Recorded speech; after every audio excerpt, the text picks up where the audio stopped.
Hello champions, welcome back to our channel. આજે આપણે જોઈશું 15મી ઓગસ્ટની સ્પીચ. માનનીય મુખ્ય અતિથિ, આચાર્યશ્રી, શિક્ષકગણો અને મારા વહાલા બાળકો, આજનો દિવસ આપણા દેશના ઇતિહાસમાં ખૂબ જ મહત્ત્વપૂર્ણ છે. 15મી ઓગસ્ટ 1947ના રોજ ભારત 200 વર્ષ સુધી ચાલેલી ગુલામીમાંથી મુક્ત થયું અને સ્વતંત્રતા પ્રાપ્ત કરી. આ દિવસ આપણા સ્વાતંત્ર્ય સેનાનીઓના બલિદાન અને ત્યાગનું ફળ છે, જેમણે પોતાનું જીવન બલિદાન કરીને પણ દેશને આઝાદ કરાવ્યો.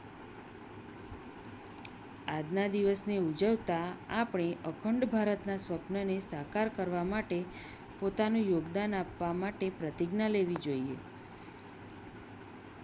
આપણે આઝાદીની કિંમત સમજવી જોઈએ.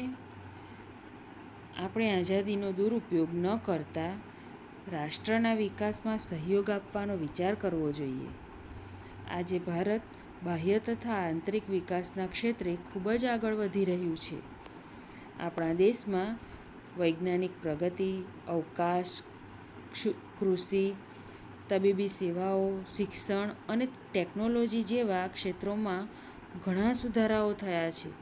આ સાથે જ આપણે આપણા પોતાના મૂલ્યો અને સંસ્કૃતિને પણ જીવંત રાખવી છે.